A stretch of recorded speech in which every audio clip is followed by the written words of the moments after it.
So we're in a place called, in Greek, Hepta-pagan. Hepta means 7, pagan springs. So in this area there are 7 springs that flow in the Sea of Galilee.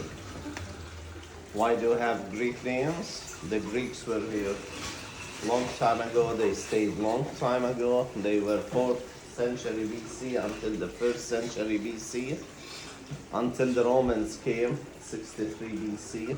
And the Greek language lasted 1st century BC, time of the Romans also 1st century AD. So time of Jesus, the Greek language was one of the official languages. Hepta-pagan, 7 springs. The long history with the long name has been changed into Tabga. Do you remember the sign Tabga? So we are in the Tabga, Hepta-pagan, 7 Springs area. There are 2 churches and we're gonna visit the 2 sites, holy sites, which is this one, the multiplication, and the other one, which is next door, Peter's primacy. Not pharmacy, primacy, okay?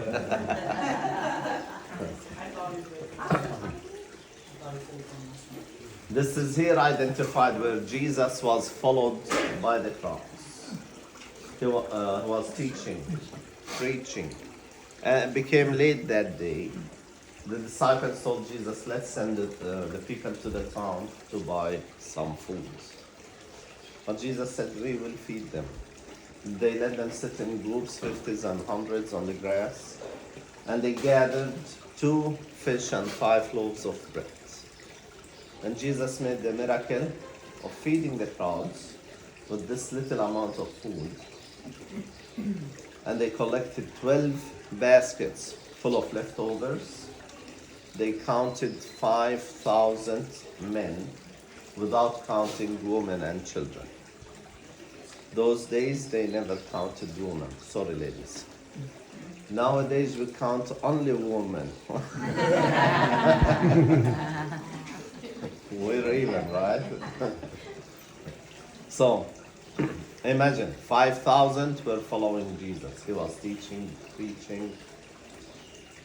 5,000 witnessed the miracle of the multiplication, feeding the crowds.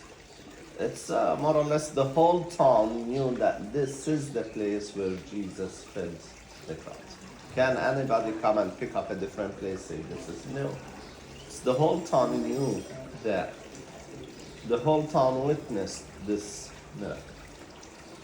Generation to generation, until the Byzantines in the year 350 AD built a small church around a rock inside, identifying that this rock where the food was and the miracle happened or took place.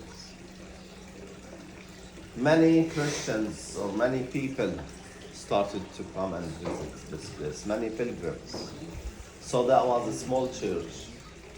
A decision in the year 480 AD to build a bigger church. So they took up the first one, they built a bigger church, a Byzantine church, nice mosaics on the floor that included the fauna and flora of this area. And we are on the Via Maris, the road by the sea that connects Egypt with Mesopotamia. So people were affected with the Egyptian civilization then. So on the mosaic you'll find Egyptian Nilometer instrument that measures the Nile River, fauna and flora of this area and the Egyptian areas. A nice, the fish and loaves mosaics, a rock under the altar, and it's a nice quiet church. Before we do the readings, are we gonna do readings here? Yes. All right. I would suggest, because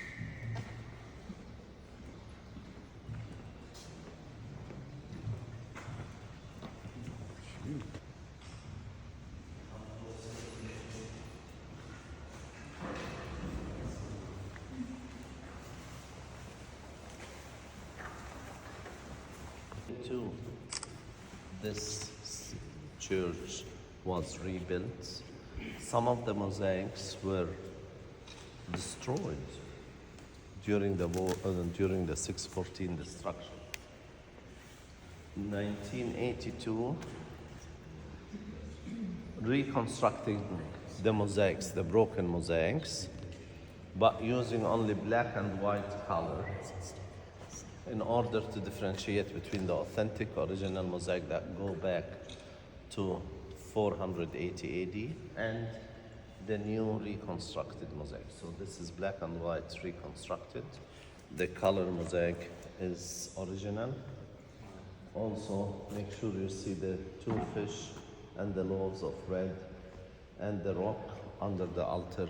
It's identified that this is the location. This is where the food was. This is where Jesus made this miracle.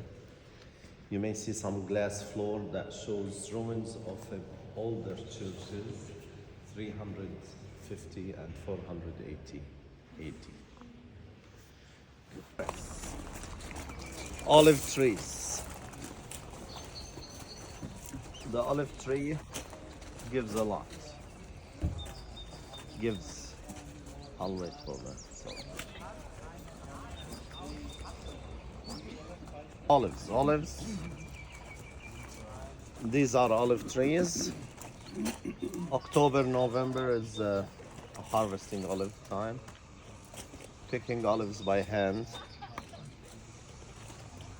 Then this is, they bring here the olives, they put it here. That would be tied to animals when they walk, they crush the olives. That's first stage. Then second stage is there.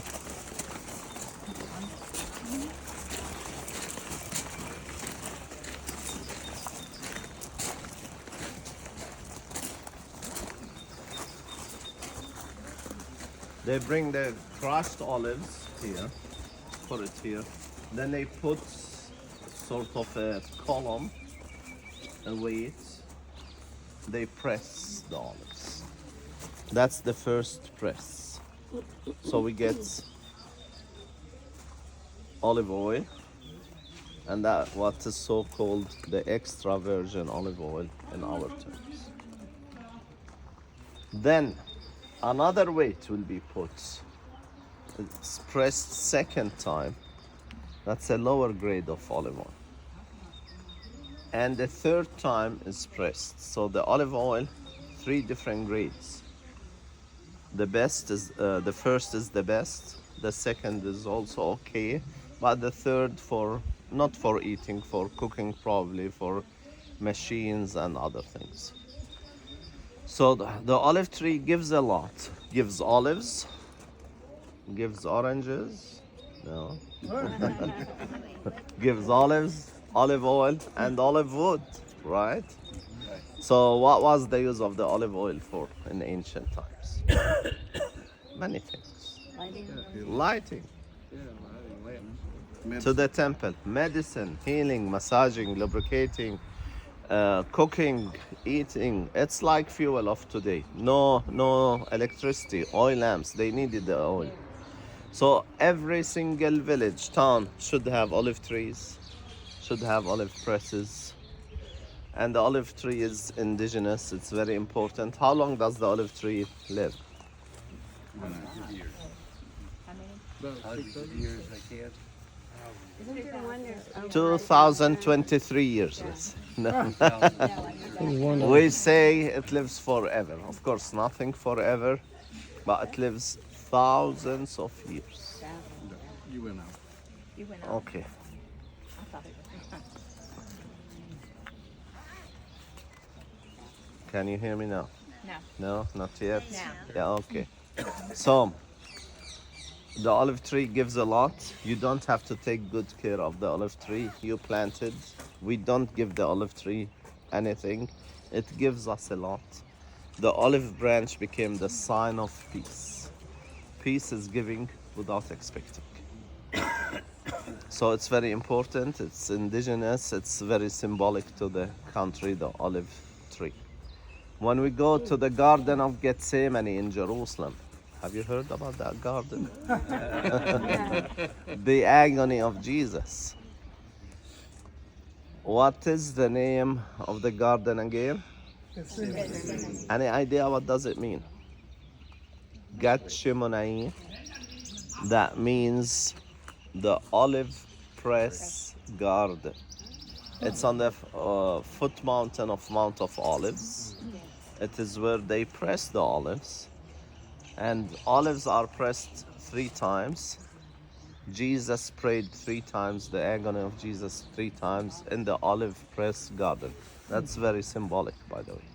So we're gonna see couple of 1,000 years old trees in the Garden of Gethsemane that may have witnessed the agony of Jesus. Can you imagine? Wow. All right. Shall we do the readings here? I have the Mark 6 reading of the multiplication. Mark chapter 6 in verse 30 through 44. Then the apostles gathered to Jesus and told him all things, both what they had done and what they had taught. And he said to them, "Come aside by yourselves to a deserted place and rest a while." For there were many coming and going, and they did not even have time to eat. So they departed to a deserted place in the boat by themselves. But the multitude saw them departing, and many knew him and ran there on foot from all the cities. They arrived before them and came together to him. And Jesus, when he came out, saw a great multitude and was moved with compassion for them, because they were like sheep not having a shepherd. So he began to teach them many things. When the day was now far spent, his disciples came to him and said, "This is a deserted place, and already the hour is late. Send them away that they may go into the surrounding country and villages and buy themselves bread, for they have nothing to eat." But he answered and said to them, "You give them something to eat." And they said to him, "Shall we go and buy 200 denarii worth of bread and give them something to eat?" But he said to them, "How many loaves do you have? Go and see." And when they found out, they said, 5 and 2 fish. Then he commanded them to make them all sit down in groups on the green grass. So they sat down in ranks, in the hundreds and fifties. And when he had taken the 5 loaves and the 2 fish, he looked up to heaven, blessed and broke the loaves, and gave them to his disciples to set before them. And the 2 fish he divided among them all. So they all ate and were filled. And they took up 12 baskets full of fragments and of the fish. Now those who had eaten the loaves were about 5,000 men. You know, the Lord was speaking to me about this passage, and how, you know, Jesus wasn't one that would go around performing miracles just for the sake of performing miracles to just show off, or to. There was always a need. Anytime people come to him with a need, he doesn't leave them empty.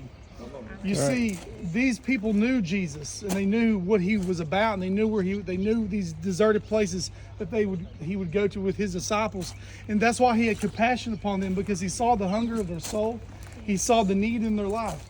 And so this week, all of us, I'm sure if we were to look in our heart, we could all say we're broken in some sort of way.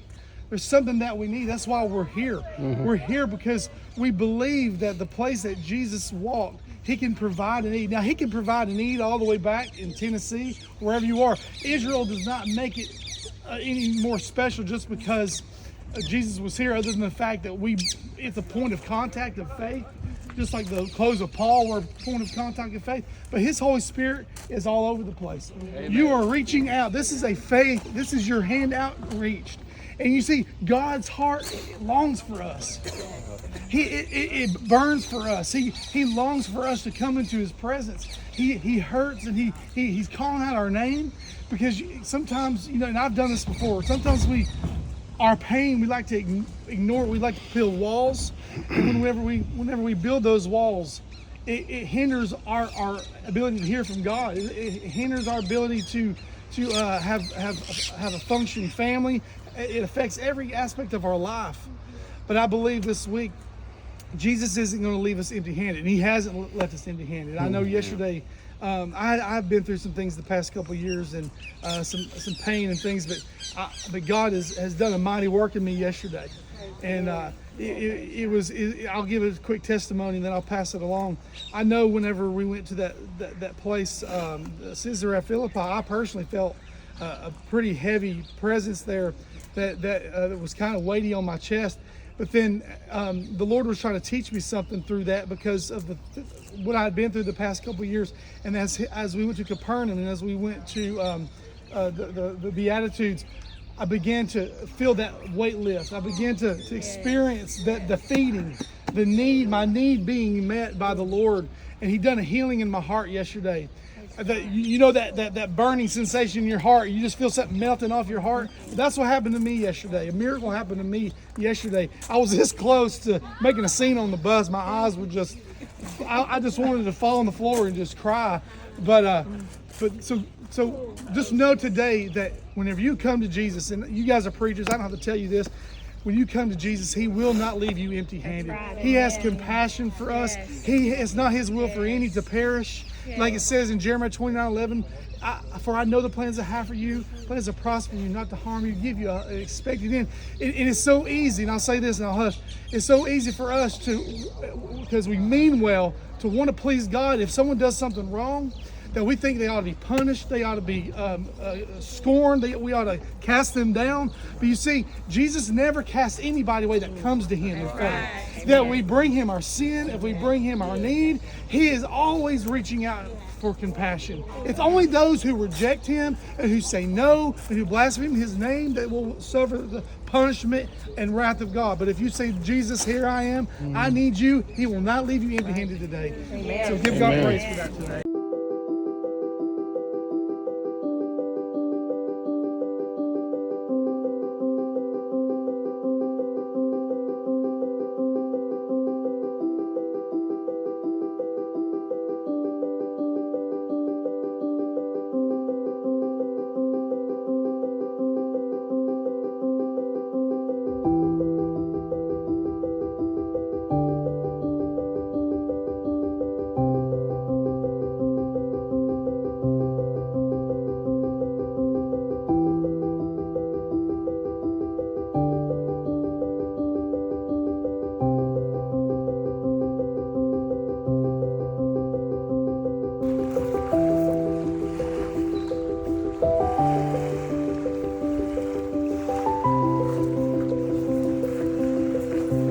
So we're in a location called Heptahagen.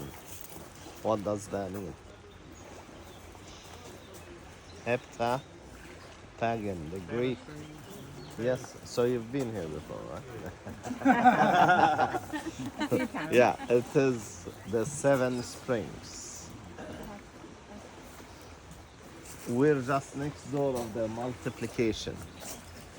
Now, you may have wondered how did Jesus explain 5,000 or more, how they could hear Him. Have a look at, for example, this beach. It's like natural theater, where it could fit thousands of people. And Jesus will be in the center, talking to the crowds, whether on a boat or in the center.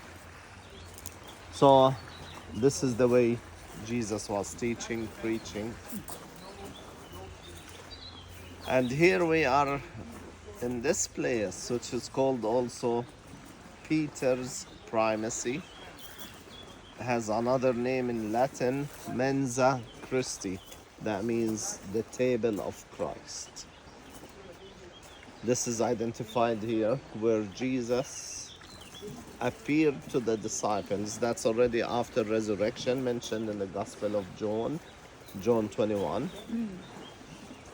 The disciples came back to the Galilee. That's after crucifixion.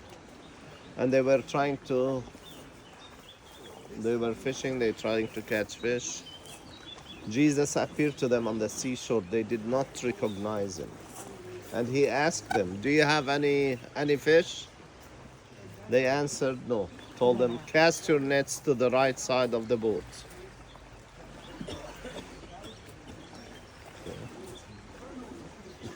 To be continued. Can you hear me now? Yes. Yeah. Okay. Oh, no. Told them, cast your nets to the right side of the boat. And he did. And they did. The net was full of fish. Then their eyes were opened, or they recognized Jesus. Peter put some cloth on him and walked. It was shallow. They caught that day 153 fish. And they found charcoal fire on a rock.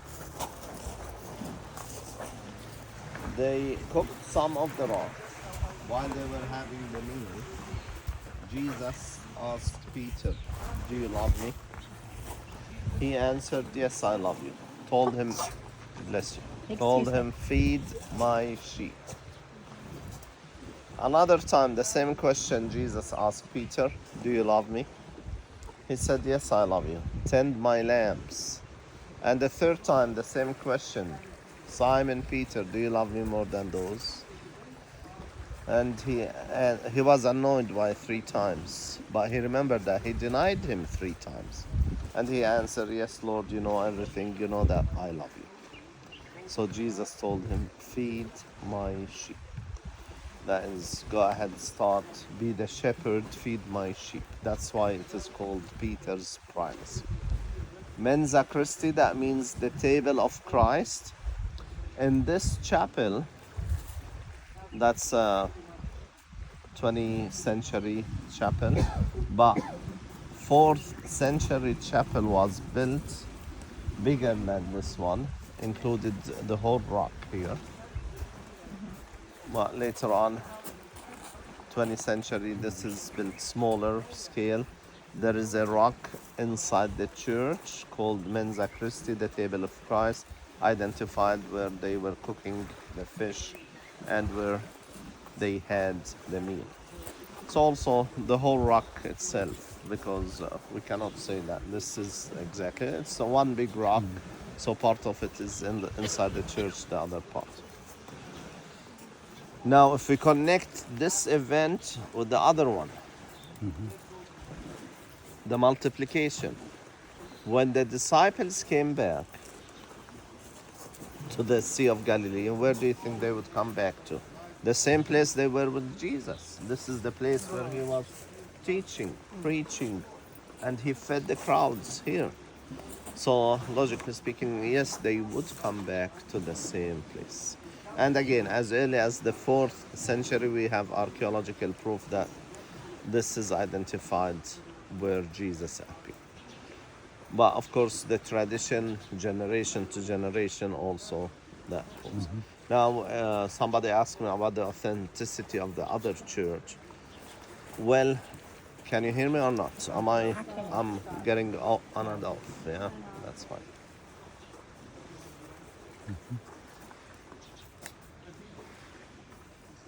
How about now? Yes. Now, yes, right?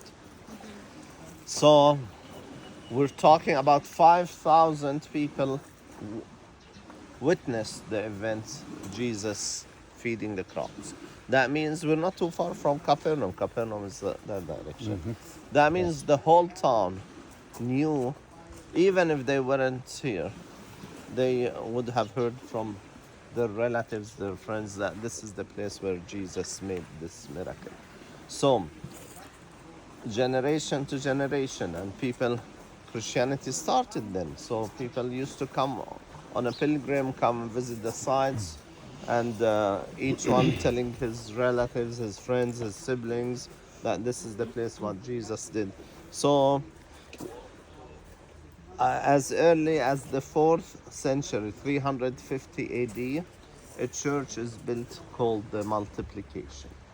And generation to generation before that, identifying this place. So very possibly, yes, it is the place. These 2 sites.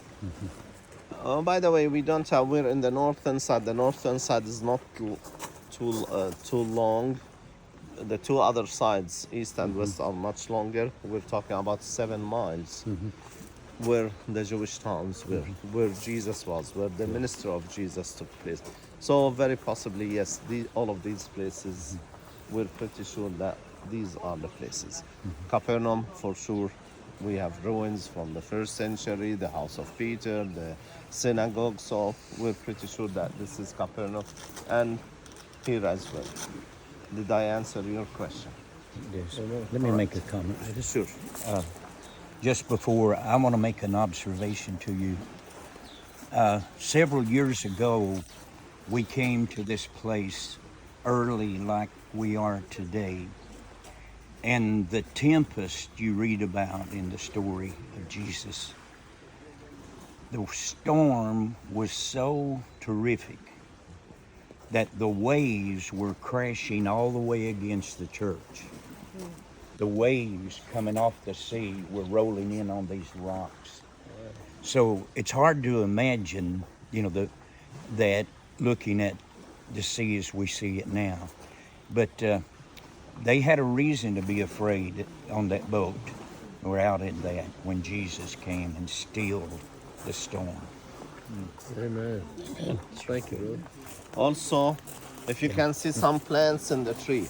So the Sea of Galilee, a couple of years ago, the water level receded too far. We had a couple of good rainy years last year, and that filled it up till here. So this is the way the Sea of Galilee goes a little bit, then comes back. A good rainy year will fill it up. Then some drought years it goes down and goes a little bit far here. You can see some plants. These plants cannot grow under the water unless it was dry then. So 3-4 years that was dry land. And as Pastor mentioned, we had many times the water hitting these rocks here. So this is the Sea of Galilee. Goes receding and filling up. Depends on if it's a good rainy year or not. A nice view from here, you can see Karnei Hittin, horns of Hittin, the valley of the Dove. We were up on Mount Arbel. It is called the Dove Valley. In shape, it looks like a dove, the wings and the head. So this is called the Valley of the Dove, or the Pigeon Valley. And that's the shortest way to come from Nazareth or from Cana to Capernaum.